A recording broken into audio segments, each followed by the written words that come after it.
Solvable for P. Next problem, P square plus 2py cot x is equal to y square. Okay. So P యొక్క solutions కనుక్కోవాలి. So P square plus 2py cot x is equal to y square. So y square ని మనం left side తీసుకొద్దాం. So 2y cot x into P minus y square is equal to 0. So ఇది చూడగానే ఎలా ఉందంటే it is a quadratic in terms of P square term ఉంది, P term ఉంది, constant ఉంది. With respect to P y అనేది మనం కాన్స్టెంట్గా అట్లా అనుకోవచ్చు. So it is a quadratic.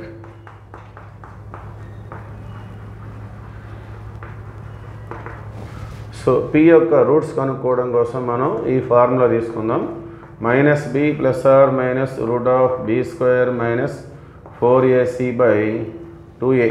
Okay. So దీన్ని మనం ax square plus bx plus cతో కంపేర్ చేసుకున్నట్లయితే then we get the values of ABC. B అంటే ఇక్కడ p యొక్క coefficient 2y cot x plus or minus root of B square అంటే దీన్ని మనం స్క్వేర్ చేసుకోవాలి. 4y square cot square x minus 4ac. 4 into a అంటే p square coefficient 1, c అంటే minus y square. So minus into minus ఏమవుతుంది, plus అవుతుంది. 4y square by 2a. 2a అంటే 2 into a అంటే p స్క్వేర్ కోఎఫిషియంట్ 1 అది. Okay.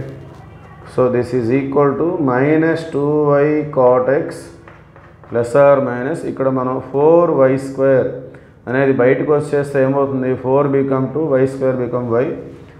Route of 1 plus cot square లేదా cot square x plus 1 ఉంటుంది by 2. Okay. So this is equal to p is equal to minus 2y cot x plus or minus 2y 1 plus cot square x అంటే ఏంటి, cosecant square X. Under root cosecant square అంటే cosecant x by 2. So p is equal to, so ఆ 2y అనేది మనం common తీసినట్లయితే minus cot x plus or minus cosecant x by 2. So 2 అనేది మనకు cancel అయిపోతుంది. మరి p అంటే ఏంటి, since p is nothing but dy by dx. p అనేది మనకి dy బై dx అన్నమాట. సో p ప్లస్లో మనం dy బై dx తీసుకుందాం. dy by dx is equal to, so y into minus cot x plus or minus cosecant x. Okay, ఈ విధంగా ఉంది. మనం వేరియబుల్ సెపరబుల్ చేసుకుందాం. y అనేది లెఫ్ట్ సైడ్, dx అనేది right side. dy by y is equal to, so minus cot x plus or minus cosecant x into dx. So ఇక్కడ మనకి plus or minus ఉంది. దీన్ని మనం రెండు కేసెస్లో సాల్వ్ చేసుకోవాలి. ఒక కేసులో ప్లస్, ఇంకో కేసులో minus. So let us see that continuation.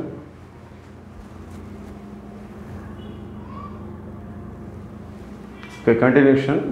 So case 1 ముందుగా ప్లస్ ఆర్ మైనస్ ఉంది కాబట్టి రెండు కేసెస్గా కేస్ 1 కేస్ 2గా మనం సాల్వ్ చేసుకోవాలి. dy by y is equal to minus cot x plus cosecant x మనం తీసుకుందాం ఇంటూ dx. ఓకే. సో ముందుగా దీన్ని సాల్వ్ చేద్దాం.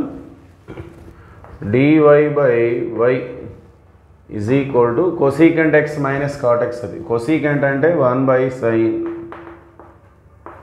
మైనస్ కాట్ అంటే cos by sine dx. Okay. So టోటల్గా డినామినేటర్స్ రెండు సైనే కాబట్టి ఎల్సిఎం తీసుకున్నట్లయితే 1 minus cos by sine dx. So దీన్ని ఇంకా మనం సింప్లిఫై చేసుకుందాం.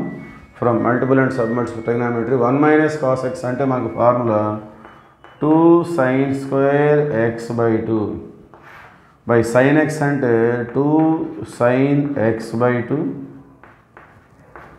Cos x by 2. So 2 cancel. 1 minus cos ఎక్స్కి ఫార్ములా ఇది, సైన్ ఎక్స్కి ఫార్ములా ఇది, from multiple and sub multiple trigonometry. So ఒక సైన్ ఎక్స్ బై 2 క్యాన్సిల్ అయిపోతే రిమైనింగ్ ఇంకొక సైన్ ఉంది, కాస్ ఉంది. సైన్ బై కాస్ అంటే tan x by 2 dx. Okay, so this is dy by y. So ఇప్పుడు మనం ఈ పొజిషన్లో మనం ఇంటిగ్రేట్ చేసుకోవచ్చు. Take integration.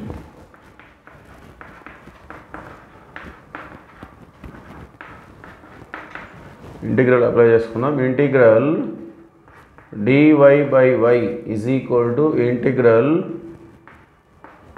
tan x by 2 dx plus ఇక్కడ dy బై y అంటే మనకు log y వస్తుంది. ఇంటిగ్రల్ tan అంటే మనకు log mod secant x by 2 by 1/2 అనే ఫార్ములా వస్తుంది. సో ఈ రెండు లాగ్లు ఉన్నాయి కాబట్టి ఇక్కడ కూడా మన ఇంటిగ్రేషన్ కాన్స్టెంట్ని log cగా రిప్రజెంట్ చేసుకుందాం. ఇంటిగ్రల్ dy బై y అంటే y. సో ఇంటిగ్రల్ tan అంటే ఏంటి? log mod secant x. ఇది x బై 2 ఉంది కాబట్టి log mod secant x by 2. So x coefficient 1/2. ఇంటిగ్రేషన్లో దాన్ని మనం డినామినేటర్లో రిప్రజెంట్ చేస్తాం. ఓకే, ఏ ఫార్ములాకైనా కానీ log c. So y is equal to 1/2 become 2. న్యూమరేటర్కి వెళ్ళిపోతే 2 అవుతుంది. So 2 log mod secant x by 2 log c. So లాగర్థంకి ముందుండే నెంబర్ మనం పవర్లో రాసుకుంటాం. సో టోటల్గా ఇది log secant square x by 2 అవుతుంది. secant square x by 2 plus log c. Sorry, this is log y. Integral dy by y అంటే log y. Okay, so log y is equal log m plus log n అంటే log mn అంటే log c into secant square x by 2. Okay, so రెండు వైపులా log అనేది మనం తీసేసినట్లయితే y minus c secant square x by 2 is equal to 0. So this is one solution. Okay, case 1లో వచ్చినటువంటి solution. ఇదే విధంగా కేస్ 2. సో మనం ఇక్కడ మధ్యలో ప్లస్ తీసుకున్నాం, అలానే మనం మైనస్ తీసుకొని చూద్దాం. Let us see continuation.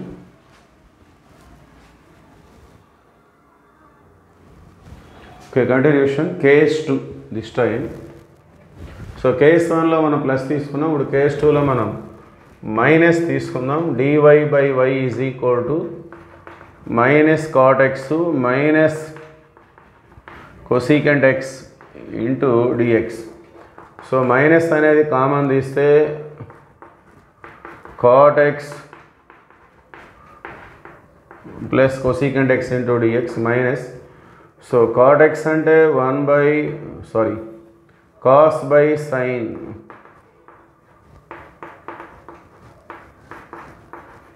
So cosec అంటే 1 by sin. So minus. So sin x denominators రెండు సేమ్ ఉన్నాయి. సో sin x అనేది మనకి LCM. సో న్యూమరేటర్లో cos x plus 1 or 1 plus cos x ఎలాగైనా రాసుకోవచ్చు. So minus 1 plus cos x అంటే trigonometry నుండి మనకి 2 cos స్క్వేర్ x బై 2. అదేవిధంగా sin x అంటే 2 sin x by 2 cos x by 2 dx. So 2 cancel అవుతుంది, ఒక cos క్యాన్సిల్ అవుతుంది. cos బై sin అంటే minus cot x by 2 dx. ఇది మనకి dy బై y. సో ఇప్పుడు మనం దీనికి ఇంటిగ్రల్ అప్లై చేసుకుంటాం. Integral dy by y is equal to minus integral cot x by 2 dx. So ఈ రెండు కూడా లాగ్లు వస్తాయి కాబట్టి మనం ఇంటిగ్రేషన్ కాన్స్టెంట్ log c అని చెప్పేసి రాసుకుంటాం. ఇంటిగ్రల్ dy బై y అంటే మనకి log y is equal to minus integral cot x by 2 అంటే log mod sin x, లేదంటే కొసీకెంట్స్లో కూడా ఉంది minus log mod cosecant x. Okay, so already minus ఉంది, మళ్ళీ formula minus log mod cosecant. ఇక్కడ x బై 2 కాబట్టి x బై 2 మళ్ళీ ఇంటిగ్రేషన్లో ఎక్స్ యొక్క కోఎఫిషియంట్ 1/2, ఎక్స్ కోఎఫిషియంట్ 1/2 దాన్ని మనం డినామినేటర్లో రిప్రజెంట్ చేసుకోవాలి ప్లస్ లాగ్ సి. సో మనం లాగ్ మోడ్ sin x/2 రాసుకోవచ్చు, అది కొసీకెంట్ రాస్తే మటుకు మైనస్ ఉంటుంది. So remember that. సో టోటల్గా log y is equal to minus minus plus 2 పైకి వెళ్ళిపోతుంది. Log mod cosecant x/2 plus log C log y 2 మళ్ళీ కూడా పవర్లోకి వెళ్ళిపోతుంది. Log cosecant square x/2 plus log C. So log y is equal to ఇది log m plus log n, log mn అంటే log C into cosecant square x/2. So రెండు వైపులా లాగ్ని మనం ఎలిమినేట్ చేయొచ్చు. దేర్ఫోర్ ఫైనల్గా y is equal to C into cosecant square x/2. ఇది left side వచ్చేసినట్లయితే y minus C into cosecant square x/2 is equal to 0. So ఇది మనకి కేస్ 2లో solution. Finally the general solution is, so general solution మనం తీసుకుంటే case 1లో వచ్చిన సొల్యూషన్ని case 2లో వచ్చిన సొల్యూషన్ని రెండు మల్టిప్లై చేస్తూ మనం చూపించాలి. y minus c secant square x/2 into y minus c cosecant square x/2 is equal to 0. So finally this equation represents the general solution of the given differential equation. Okay, thank you.